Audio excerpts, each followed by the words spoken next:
అన్న మీకు వాట్సాప్ చేసిన అన్న. అయితే యాక్చువల్ గా నాది ఒక వింత సమస్య ఇక రుణమాఫీదే. వింత వింత సమస్యనా? చాలా వింత సమస్య అన్న నాది. వింత సమస్య చెప్పన్న. అయితే మీకు మీ దృష్టికి కూడా వచ్చి ఉండొచ్చు అన్న. ఒకటి దళిత రైతు దగా అని చెప్పేసి ఒక 4 months బ్యాక్ ఆగస్ట్ లో వచ్చిందన్న అది. ఓకే.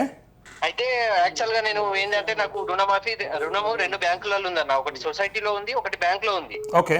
సొసైటీలో వచ్చేసి 26,000 ఉంది. ఇప్పుడు నిన్న పేపర్లో వచ్చింది నీదేనా? అన్న నాదే అన్న. నేను మీకు క్లిప్పింగ్ పెట్టాను, మీరు కాకపోతే మీరు బిజీ కాదు, అక్కర్లేదు, బిజీ ఏం లేను. నేను నిన్ననే వచ్చింది కదా. మొన్న పేపర్ లో వచ్చింది అన్న. ఏ డేట్ చెప్పది? మొన్న నిన్న 3 తారీఖు నాడా? 3 నాడన్న. 3 నాడు పొద్దున వచ్చింది. ఇగో అంటే పత్రికల పేపర్లో కనబడ్డది నాకు, దళిత రైతు అదేనా? మీరు రుణమాఫీ ఎవరికి అయింది అని చెప్పి శీర్షిక చదివిరు అన్న మీరు. ఓకే. దాని పక్కన నేనే ఉన్నా అన్న. నువ్వేనా? నేను తీస్తున్నా, లైన్ లో ఉండు. Change date. ఓకే, నేను చూసినాను ఆ రోజు. అది మాట్లాడినా కూడా అనుకుంటా కదా? లేదన్న, లేదు మాట్లాడలేదు. మీరు మాట్లాడుతూ టైం అయిపోయింది అప్పటికి. అరే మిస్ అయిపోయిందా? అవును, మిస్ అయిందన్న. నేను మీకు పెట్టాను, నేను ఒక్కసారి దీని మీద మాట్లాడన్నా అని. అయ్యో, ఓపెన్ చేసిన. రైట్. దళిత రైతుకు సర్కారు దగ. అవునన్న, అవును, అది నేనే అన్న. సర్కారు ఉద్యోగిగా చూపిన అధికారులు ఫలితంగా మాఫీ కాని 192,000 కలెక్టర్ ఆదేశాలు ఇచ్చిన అమలు కాని వైనం మాఫీ చేస్తారా, ఉద్యోగం ఇస్తారా తేల్చాలన్న రైతు. నువ్వేనా అన్న? అన్న నేనే అన్న. అరే నీ గడ్డం మస్తుందా నువ్వు? నీది పుష్ప 2 లెక్క కనబడుతున్నావు ఇడ. అన్న నేనే అన్న. నీది మంచిగా పెడతా ఉండు, జూమ్ చేస్తాను ఎంత అని రైతులందరూ చూపిద్దాం. నువ్వు పేపర్లో ఇంత పెద్దగా వచ్చింది నీ వార్త అంటే నీది నిజంగా డిఫరెంటే అన్న. ఇది రెండోసారి అన్న రావడం. సరే, ఇప్పుడు ఇగో ఇంత పెద్ద వార్త, ఇగో అందరికి జూమ్ చేసి చూపిస్తా. ఫస్ట్ నేను ఈ వార్త చూసినాక నీతో మాట్లాడతా. లైన్లో ఉండు.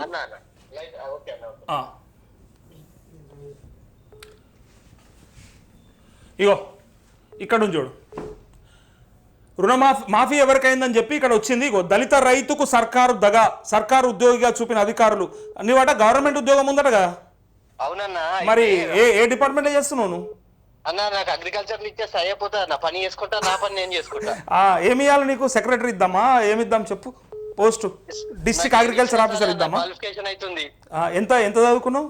అన్న ఎంఏ ఇంగ్లీష్ కంప్లీట్ చేసిన అన్న. ఎంఏ ఇంగ్లీష్ చేసిన అయితే నీకు డిఏఓ ఇచ్చేయచ్చు, నీకు డిస్ట్రిక్ట్ అగ్రికల్చర్ ఆఫీసర్ ఇచ్చేయచ్చు అన్న. అయితే నీకు 192,000 మాఫీ కావాల్సింది కాకుండా. అన్న అసలు సమస్య ఏంటంటే అన్న 30,000 ఇప్పుడు 26,000 లోన్ ఉంది కదా అన్న సొసైటీ. ఒక్క సెకండ్, ఇప్పుడు నాతో మాట్లాడుతున్న రైతు ఎవరైతే ఉన్నారో ఇగో ఇక్కడ కనబడుతుంది చూడు, చూపెట్ట, జూమ్ చేసినావా? ఈయన లైన్లో ఉన్నాడు. ఈ పత్రికల మొన్న వచ్చింది వార్త. ఈ రైతుకు దగా ఎట్లా జరిగింది ఇప్పుడు ఆయన చెప్తాడు. ఇప్పుడు తనే ఇప్పుడు పేపర్లో వచ్చింది, అది ఎవరో పెట్టిర్రు ఏందో కాదు, ఇప్పుడు సాక్ష్యం ఉన్నది. చెప్పురు ఇప్పుడు అన్న, చెప్పిగా అన్న. అసలు స్టోరీ ఏంటంటే, ఎప్పుడైతే మొదటి రుణమాఫీ రిలీజ్ అయిందో 50,000 లోపు, అప్పుడు నేను నాది సొసైటీ లోను 26,000 ఉంది కాబట్టి నాది అయిపోతుందని అనుకున్నా. ఓకే. నేను అయిపోయిన తర్వాత ఒక 2-3 రోజుల తర్వాత నేను వెళ్ళిన. ఓకే. 2-3 రోజుల తర్వాత వెళ్తే చెక్ చేసేదాన్ని, మీ ఇంట్లో ప్రభుత్వ ఉద్యోగం ఉంది, నీకు రుణమాఫీ కాలేదని చెప్పిరన్న. ఇక ఎట్లా అయితే నేనేమనుకున్నా, ఏదైనా మిస్టేక్ అయిందేమో, మళ్ళీ ఒక 2-3 మరి నెక్స్ట్ విడత ఉంది కదా, నెక్స్ట్ విడత దాకా ఆగి చూద్దామని చెప్పేసి. ప్రభుత్వ ఉద్యోగం అని ఎక్కడ చూపించింది నీకు? ఎక్కడ చూపించింది ప్రభుత్వ ఉద్యోగము అని? ఎక్కడ చూపించింది నీది అసలు? ఇప్పుడు ఈ కాలం ఉంటది కదన్న, మన రుణమాఫీ స్టేటస్ ఏఈఓలు చెక్ చేస్తారన్న మన ఆధార్ నెంబర్. అవును. ఆ స్టేటస్ లో పేపర్ లో 2nd పేజ్ లో కూడా ఉంది అన్న అప్రూఫ్ అది. ఓకే, ఇప్పుడు నాకు పంపిస్తావు స్క్రీన్ షాట్ అది? పంపిస్తాను. నేను ఎక్కడ డిస్టర్బెన్స్ అవుతుందో అని చెప్పి నెట్ కూడా పెట్టుకున్నాను మొబైల్ కి. అయ్యా అవునా? ఓకే. అంటే అది కూడా చూపిద్దాం. నువ్వు కాల్ కట్ అయినాకైనా పంపి నాకు. ఖచ్చితంగా పంపిస్తానన్న. ఓకే. అయితే జరిగింది ఏంటంటే, రెండో లిస్ట్ వచ్చేదాకా వెయిట్ చేద్దామని 2వ రుణమాఫీ దాకా కూడా వెయిట్ చేసిన అన్న. ఓకే.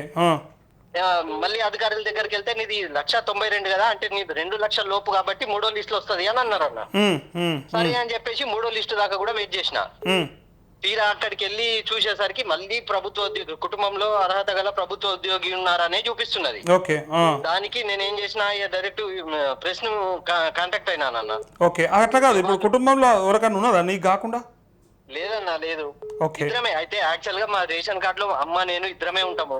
నా పెళ్ళి కూడా 7 సంవత్సరాలు అవుతుంది. కనీసం పిల్లల్ని, భార్యను కూడా రేషన్ కార్డులో ఎక్కించుకోలేరు ఇంకా ఇప్పటికి. రేషన్ కార్డు లో ఇద్దరమే ఉన్నామన్నా. నాకు సొంతగా 5 ఎకరాల పొలం ఉంటది, 4.5 ఎకరాలు.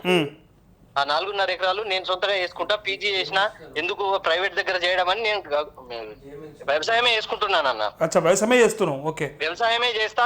అయితే ఏమైందంటే ఎప్పుడైతే ఆగస్టు 22వ తారీఖు అన్న క్లారిటీ గుర్తులేదు, ఆగస్టు 19 ఆర్ 21 నేను ఆ క్లిప్పింగ్ కూడా పంపిస్తానన్న మీకు, పంపించండి. అయితే ఆ రోజు ఎప్పుడైతే న్యూస్ లో వచ్చిందో ఆ రోజు ఉట్టిన ఏదో కుంపలు మునిగినట్టు గవర్నమెంట్ డైరెక్ట్ మన అగ్రికల్చర్ వ్యవసాయ కమిషనర్ గారే ఆర్డర్ ఇచ్చారు మన నిజామాబాద్ జిల్లా కలెక్టర్ గారికి. అక్కడ నుంచి కలెక్టర్ కి ఆర్డర్ ఇస్తే కలెక్టర్ గారు ఏమో డిస్ట్రిక్ట్. మీది ఎక్కడ యాక్చువల్ గా? నిజామాబాద్ డిస్ట్రిక్ట్. నిజామాబాద్ డిస్ట్రిక్ట్ అన్న. ఎవరు విలేజ్? మాదాపూర్ అన్న, మాక్లూరు మండల్, మాక్లూరు మండలా, ఓకే. అవునన్న, ఓకే. అయితే అన్న నాకు ఇంటెలిజెన్స్ పోలీసుల నుంచి కాల్స్ వచ్చినాయి డైరెక్ట్. అవునా? నువ్వు రైతువేనాట, నీది పేపర్లు వచ్చింది, నువ్వు రైతువేనా కాదా అని చెప్పి నాకు అన్ని రకాలుగా నన్ను హింసించారు వీళ్ళందరూ. క్రాస్ చెక్ చేసుకున్నారు, హింసించారు, ఇన్సిస్ట్ కూడా చేశారు. నేను అవునా, నేను రైతు ఇప్పుడు నా లోకల్లో ఉన్న ఏఈఓ, ఇప్పుడు ఏ అగ్రికల్చర్ కి సంబంధించిన ఏ ప్రోగ్రామ్ ఉన్నా నా ఏఈఓ నాకు కాల్ చేసి చెప్తాడు. నేను రైతునైతేనే కదా సార్ చెప్పేది. సార్ నాకు చెప్తుండే, నేను ప్రతిదీ అటెండ్ అవుతుండే. ఎప్పుడైతే ఇష్యూ అయిందో ఆయన చెప్పేసిండు, అవును ఆయన ఖచ్చితంగా రైతే అని చెప్పేసి. ఈ అంతా ఇష్యూ అయిపోయిన తర్వాత అగ్రికల్చర్ కమిషనరు, డిస్ట్రిక్ట్ కలెక్టరు, ఏవో వీళ్ళందరూ అవును ఈయన ఒక రైతే అని చెప్పేసి నెక్స్ట్ డే సర్టిఫై చేసిరన్న. అది కూడా పేపర్ లో వచ్చింది, అది ఆ క్లిప్పింగ్ కూడా నా దగ్గర ఉంది.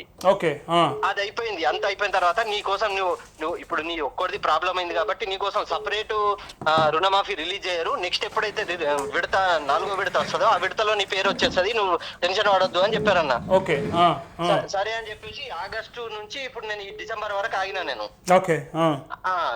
ఈ 4 నెలల తర్వాత కూడా మళ్ళీ మొన్న రీసెంట్ గా 4వ విడత రిలీజ్ చేసిరు కదన్న. అవును, చేసిన తర్వాత నేను తీరా పోయి మళ్ళీ ఒకసారి మళ్ళీ క్రాస్ చెక్ చేద్దామని మళ్ళీ చెక్ చేసేసరికి మళ్ళీ ప్రభుత్వ ఉద్యోగున్నారని వస్తున్నది అన్న. అది అయితే ఇప్పుడు నీకు ఏం కావాలి? రుణమాఫీ కావాలన్నా, ఉద్యోగం కావాలన్నా?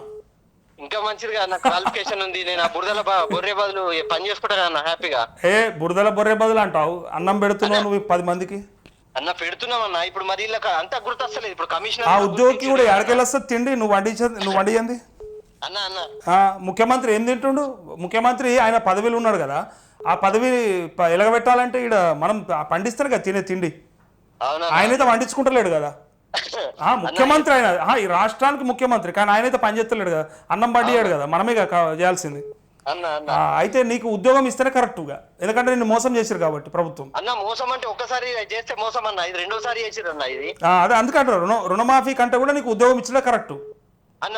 అవునన్న. మీ ఎమ్మెల్యే వాళ్ళన్నా, మీ ఎమ్మెల్యేలు మాక్లూరు అంటే అన్న, ఎమ్మెల్యే ఎవరు వస్తారు మీకు? రాకేష్ రెడ్డి అన్న. ఇప్పుడు రాకేష్ రెడ్డియా? మీ ఆర్మూర్ కాన్స్టిట్యున్సీ కింద వస్తుంది. అవునన్న, ఆర్మూర్ కాన్స్టిట్యున్సీ కింద మాక్లూరు మండల్ మాదాపూర్ గ్రామం అన్న. అయితే ఎమ్మెల్యే రాకేష్ రెడ్డిని అడిగితే అయిపోతుందేమో అసలు అన్న. ఇక అన్న ఇప్పుడు డైరెక్ట్ అగ్రికల్చర్ డీల్ చేసి అగ్రికల్చర్ కమిషనర్ అప్రూవ్ చేసిన తర్వాతనే వీళ్ళు ఏం ఆన్సర్ ఇస్తలేరన్న. ఇప్పుడు రాకేష్ రెడ్డి ఎమ్మెల్యే సార్ గారు ఏమి చేస్తారన్న, ఇప్పుడు ఎవరైతే ఫండ్స్ రిలీజ్ చేస్తారో వాళ్ళే ఇంకేం చేయలేకపోతున్నారు అన్న. రెండోసారి కూడా అదే చెప్తున్నారు. ఇప్పుడు మళ్ళీ నేను రీసెంట్ గా నిన్న కూడా మేడం దగ్గరికి వెళ్తే మేడం ఏమంటున్నది, మళ్ళీ ఇవాళ మరి ఎందుకు ఈ గంట నుంచి మీకు ట్రై చేస్తున్నా అంటే, మీరు ఒక క్లిప్పింగ్ పెట్టిరు కదన్న, ఆధార్ మిస్టేక్ ఉన్న వాళ్ళకు ఆధార్ మిస్ మ్యాచ్ అయిందని పెట్టినా మీరు పెట్టారు కదన్నా. నాకు రీజన్ వాళ్ళు అదే చెప్తున్నారు, ఓన్లీ ఫ్యామిలీ గ్రూపింగ్ ఉన్న వాళ్ళదే అయింది, మిగతా ఇష్యూస్ ఉన్నాయి ఎవరి కాలేదు అని చెప్తున్నారు అన్న. ఓకే, ఇప్పుడు ఈ పేపర్లో నీ వార్త వచ్చింది కదా, ఇది నువ్వే అంటే నువ్వు కంప్లైంట్ ఇచ్చినావు కాబట్టి పోయిందా, లేకపోతే ఇది వాళ్ళే పేపర్ వాళ్ళే తీసుకుర్రు అంటే వేరే పత్రికలు రాలే, ఓన్లీ ఇంట్లో వచ్చింది నమస్తే తెలంగాణలో మాత్రం? అయితే నేను ఫస్ట్ నేనే కాంటాక్ట్ అయినా అన్న, అసలు ఏం చేయాలో అర్థం కాలేదు నాకు. అచ్చా. ఇప్పుడు ఒక్కటికి 10 సార్లు పోయినా అన్న ఆఫీస్ లో చుట్టూ. ఇప్పుడు వాళ్ళ ఆన్సర్ ఏంది, టెక్నికల్ ఇష్యూ, అది క్లియర్ అవుతుంది. ఎన్ని రోజులు ఉంటుంది అన్న టెక్నికల్ ఇష్యూ?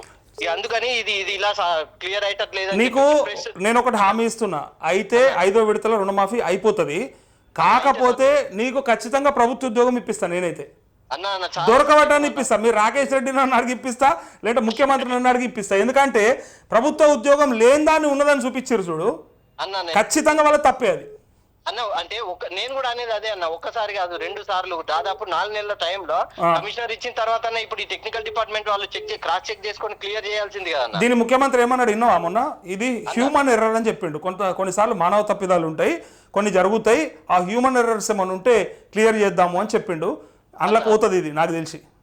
అన్న హ్యూమర్ ఎర్రర్ అయినా ఒక్కసారి అవుతుంది కదా అన్న, ఒకసారి అదే నేను అదే. గుర్తు చేసిన కదా, నేను ఏ గుర్తించిన ఇప్పుడు కదా. ఇప్పుడు ఏమైంది తెలుసా, అన్న. ఇంత పేపర్లు వచ్చింది, ఇంత బయటకు వచ్చింది, రేపు నేను మీ ఎమ్మెల్యేని కూడా అడుగుతా, ఇంత చేసినాక రేపు ఏమవుతుంది అంటే ఖచ్చితంగా ఇది అసెంబ్లీలో కూడా చర్చకు వస్తుంది. అన్న ఆ ఎట్టి పరిస్థితుల్లో నీకు మాఫీ జరిగిపోతుంది, లేదా నీకు ఉద్యోగం వస్తుంది. ఇక చూసుకోగా ఏదో ఒకటి చేపిస్తాం. అన్న అన్న మీది మీ పోరాటం చూసి నేను ఇప్పుడు నేను కూడా మీ న్యూస్ ఫాలో అవుతాను అన్న. యాక్చువల్ గా ఒక పని చేయి, ఏడుంటావు నువ్వు? నిజామాబాద్లో ఉంటావా? అవునన్న, నిజామాబాద్ లోనే ఉంటాను నేను. సరే, ఒకవేళ హైదరాబాద్ వచ్చినప్పుడు కలు, ఎందుకంటే నీ గురించి ఖచ్చితంగా. ఇంత పెద్ద వార్త రాసిరి పత్రికల్లో అంటే నిన్ను లైవ్లో తీసుకురావాల్సిందే. అన్న అన్న ఖచ్చితంగా కలుస్తాను అన్న. సరే అన్న, ఓకే, అన్న థ్యాంక్ యూ, చాలా అన్న, చాలా సంతోషం అన్న. థ్యాంక్ యూ అన్న, థ్యాంక్ యూ. థ్యాంక్ యూ అన్న, థ్యాంక్ యూ.